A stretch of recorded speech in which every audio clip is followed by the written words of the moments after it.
10 morts, dont 8 Français, la nuit dernière dans un accident d'hélicoptère en Argentine. Le 9 mars 2015, 10 personnes ont perdu la vie dans un accident d'hélicoptère en Argentine. 3 sportifs de haut niveau, 5 techniciens de tournage et les 2 pilotes. Tous étaient présents dans le cadre du tournage de la nouvelle émission de télé-réalité Dropped proposée par TF1. Le 15 décembre 2022, 5 personnes ont été mises en examen pour homicide involontaire. Le procès devrait avoir lieu fin 2025, soit plus de 10 ans après les faits. Aujourd'hui, je vous propose de revenir sur ce drame qui a marqué 2015, et on sait qu'il y en a eu des drames cette année-là, et qui a coûté la vie à 10 personnes.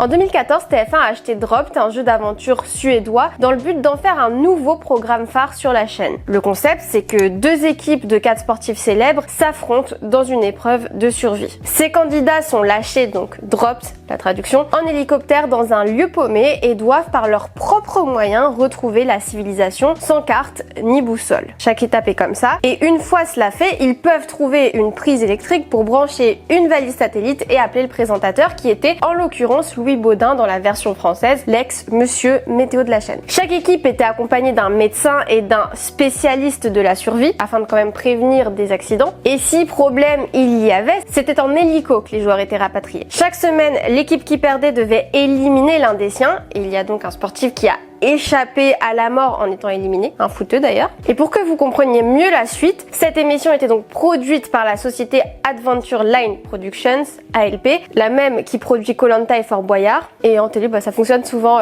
par duo, une boîte de prod, puis une chaîne qui diffuse. Voilà, de ma mini-expérience, lol. Le tournage a commencé en Argentine, à Ushuaia, en mars 2015. Lorsque l'accident a eu lieu, l'aventure avait donc déjà commencé. Les sportifs avaient été embarqués à bord d'un hélicoptère une première fois, les yeux bandés, donc sans savoir où ils allaient être jetés, avant d'être largués dans la nature avec juste une réserve d'eau et la balise GPS. Et le médecin évidemment. Après 3 jours et 2 nuits à gambader puis à dormir à la Belle Étoile, les équipes se sont rapprochées de la civilisation. Et c'est l'équipe rouge, composée de Alain Bernard, Philippe Candeloro, Jeannie Longo et Anne-Fleur Marxer, qui sont arrivés les premiers. Les bleus, composés de Alexis Vastine, Florence Artaud, Camille Muffat et Sylvain Wiltord, ont donc dû éliminer l'un des leurs. Dans son enquête, l'équipe a révélé que Florence Artaud avait envoyé un message à une amie en disant « J'ai éliminé le footballeur ». Top secret. Tant mieux pour lui, parce que c'est effectivement le footballeur Sylvain Wiltord qui a quitté l'aventure en premier et qui a pris donc un avion pour rentrer à Paris. Cette décision lui a sauvé la vie puisque le lendemain, le drame a eu lieu.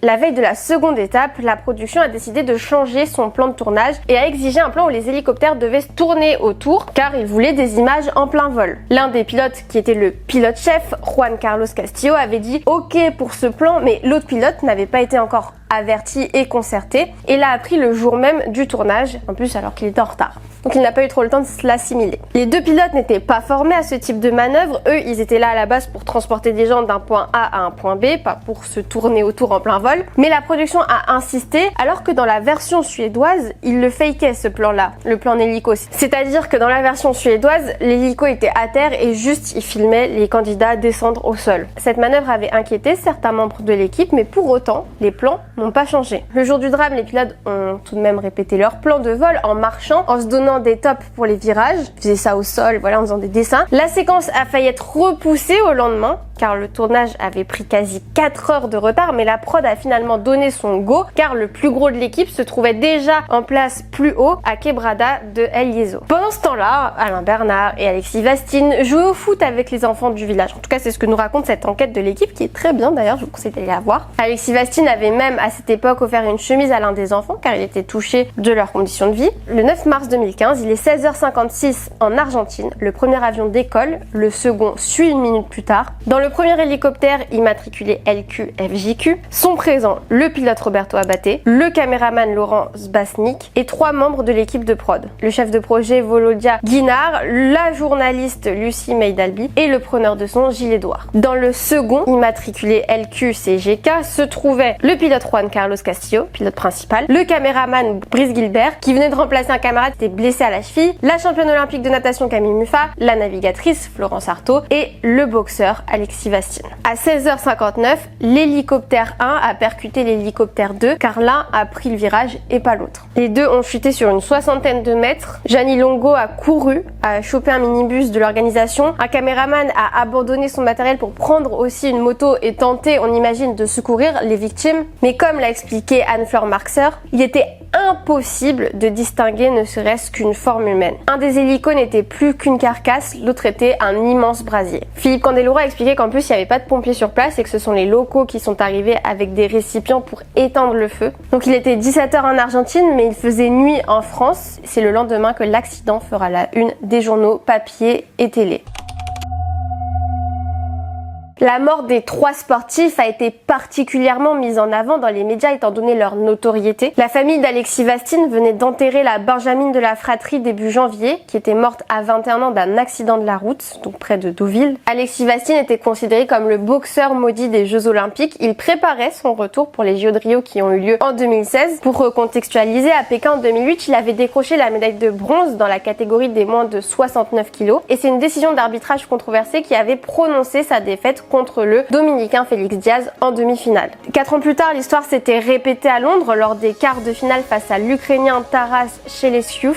Désolée pour la prononciation. La décision arbitrale douteuse avait d'ailleurs été largement sifflée par le public à Londres. Il avait réagi: on a brisé mon rêve. S'en était suivi une dépression et une traversée du désert rompue par un nouveau titre de champion du monde militaire en juin 2014. Et c'est vers ce moment-là qu'il avait annoncé son intention de tout faire pour se qualifier pour les Jeux de Rio en 2016 et que son but ultime était de devenir champion olympique, comme l'avait expliqué aussi Brahim Asloum, qu'on ne présente plus. Camille Muffat, qui se trouvait également dans cet hélicoptère, était une nageuse qui avait mis fin à sa carrière le 12 juillet 2014 à 24 ans après avoir clairement tout gagné. Surtout ce titre olympique en 2012 aux 400 mètres nage libre qui lui manquait et pour lequel elle s'est battue, comme l'a raconté Patrick Mouratoglou. Et en fait, elle m'a dit: j'ai tout gagné. J'étais je sais pas combien de fois championne de France, championne d'Europe, championne du monde, mais j'avais jamais gagné les Jeux Olympiques. Et en fait, je voulais absolument être sûr à 100% de gagner la médaille d'or.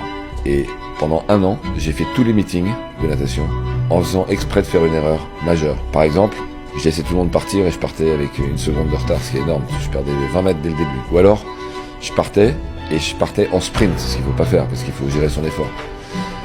Elle m'a dit: je faisais exprès. Et en fait, j'ai fait tous les scénarios pendant 1 an et j'ai tout gagné. Quand je suis arrivé au JO, je savais que c'était impossible que je perde. Cette année-là, Camille Muffat a également remporté l'argent sur le 200 mètres nage libre et le bronze au 4 x 200 mètres nage libre. Pendant sa carrière, elle a battu 2 records du monde, celui du 800 mètres nage libre en petit bassin au championnat de France, puis le 400 mètres nage libre en petit bassin lors des championnats d'Europe.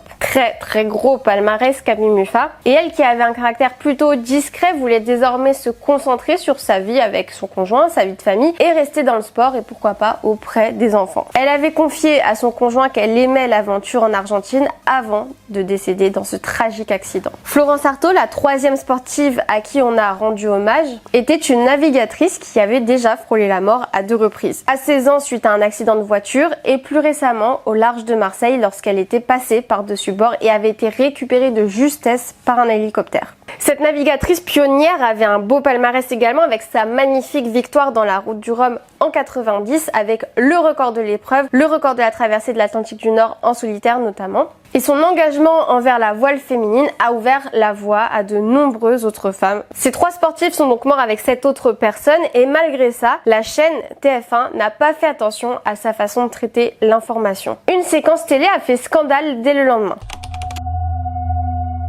Louis Baudin, qui présentait l'émission et qui donc avait eu des contacts, une attache peut-être au récent mort, a réalisé un duplex devant la carcasse des engins. L'équipe qui a vraiment accompagné le début de Drop était incroyable et c'est vrai que ce soir j'ai envie de leur rendre hommage. Tout s'arrête assez brutalement et avec beaucoup de tristesse. TF1 l'a envoyé faire ce duplex alors qu'il se trouvait à 40 km du crash, tout ça pour une séquence pour le journal de 20h. Une salariée avait tenté de l'en dissuader en intervenant auprès de la régie, mais non, il y a quand même eu cette scène. La plus grande chaîne d'Europe a présenté ses excuses. Le président de la production avait pris la parole également le lendemain pour plaider sa cause et insister sur le fait que la prod avait pris les précautions nécessaires et que si l'accident avait eu lieu, ce n'était en aucun cas leur faute. Pendant près de 8 ans, il y a eu une enquête justement pour déterminer qui était responsable de ce crash. Car s'il est clair que ce qui est arrivé est une collision entre les deux hélicoptères, ça a été reconnu par le bureau d'enquête et d'analyse pour la sécurité de l'aviation civile en Argentine. Il a indiqué que la collision des deux hélicoptères a été causée par une erreur de pilotage en lien avec un manque d'entraînement des pilotes argentins embauchés par la production. Donc si ça est clair, ce qui est moins clair, c'est de savoir si chaque partie avait pris les mesures de sécurité nécessaires. Et certains éléments font penser que non. La condition des pilotes, déjà, on en a déjà un peu parlé, mais en gros, ils n'étaient pas formés à ces manœuvres. Mais la prod a insisté. En plus, leurs conditions physiques a priori n'étaient pas optimales. Médicaments lourds, un qui était obèse, l'autre qui voyait mal. C'est ce que rapporte en tout cas l'enquête de l'équipe. La société avait payé ses pilotes en cash et c'est la seule partie du budget qui avait été payée en cash, qui s'élevait à 30 000 $ sur les environ 2,5 millions € prévus pour l'émission. 7 juges se sont succédés pour savoir si corruption il y avait eu. Plusieurs questions ont découlé de cette enquête. Est-ce que la société de prod avait mis tous les moyens pour sécuriser le tournage? TF1 était-elle coupable car c'est elle qui a donné le budget? Et selon le père d'Alexis Vastine, oui, en tout cas. Donc la société de production, pour vous, n'avait pas mis tous les moyens pour sécuriser ce tournage? Ils disent que oui, je sais pas, quand vous avez de l'argent, comme ils disent, moi je trouve que c'est juste pour l'argent. Ils ont essayé de tirer sur les budgets et TF1 est aussi coupable parce que c'est TF1 qui a donné le budget. Et quand vous voyez ça, que l'hélicoptère, il avait même pas de caméra. C'était le mec qui était avec la caméra sur l'épaule dans l'hélicoptère. Je peux pas vous dire, mettez une caméra dans une voiture, vous vous tournez, vous voyez rien, je sais pas, mais il y a plein de trucs qui font qu'ils ont négligé la sécurité, mais vraiment négligé la sécurité. Forcément, leur défense est de dire non maintenant. Et pour faire des économies? Exactement. Ouais. Oui, c'est l'argent, toujours l'argent, ça pourrit tout, l'argent. Et la dernière chose, c'est que sur le Paris-Dakar, par exemple, qui est aussi un contexte assez compliqué pour filmer, aucun hélicoptère ne vole porte ouverte, tout se passe par des caméras qui sont sous les hélicoptères. L'enquête a été bouclée en décembre 2022. Une grande partie de l'accusation repose sur un mail évoquant le budget, justement. Et donc ce 15 décembre 2022, la juge d'instruction parisienne a annoncé aux différentes parties que les investigations étaient terminées. Au final, 5 personnes ont été mises en examen pour homicide involontaire. Il s'agit de responsables de la société ALP, donc Adventure Line Production, qui était chargée de produire l'émission pour TF1. ALP a également été mise en examen pour homicide involontaire en tant que personne morale. Et comme je vous le disais au début, pour le moment, aucun coupable n'a été désigné puisque le procès devrait avoir lieu fin 2025, plus de 10 ans après les faits. Parallèlement à cette procédure pénale, des procédures civiles ont été engagées par des familles de victimes. Du but, obtenir réparation. Dans 2 décisions distinctes, des cours d'appel ont accordé des indemnisations reconnaissant que l'employeur, ALP, avait commis une faute inexcusable. Que s'est-il passé après cet accident? Déjà en juin 2015, le premier épisode a été montré aux survivants. Les familles des victimes avaient a priori pas été invitées à la projection. Donc elles ont reçu en juin 2015 une version sous jaquette blanche signée confidentielle. Cassie Vastine, l'une des sœurs d'Alexis, n'a jamais voulu visionner les dernières images de son frère vivant et s'est même indignée de la couverture du DVD. Vous vous rendez compte, sur la couverture du DVD, c'est écrit Terre de feu. C'est très très maladroit. Ça nous a tous détruits, notre famille a explosé, on a pris perpète. Les fleurs qu'on met chaque semaine sur la tombe, c'est nous qui les mettons. Le psy, c'est moi qui le paye. J'avais cru pouvoir m'en passer et il y a quelques mois, je me suis résolue à aller en voir un. Je lui ai dit, vous êtes ma dernière chance. Les proches avaient d'ailleurs fait une vidéo diffusée sur C'est à vous en mars 2023 pour expliquer qu'on ne les oubliait pas. C'était mon ami. C'était mon tonton. C'était mon oncle. C'était mon mari. C'était mon père. Mon neveu. Mon ami. Mon frère. Lucie, c'était mon amie. Ma nièce. Rien n'est oublié. C'était mon fils. Mon frère. C'était mon frère de cœur. Rien n'est oublié. C'était mon ami.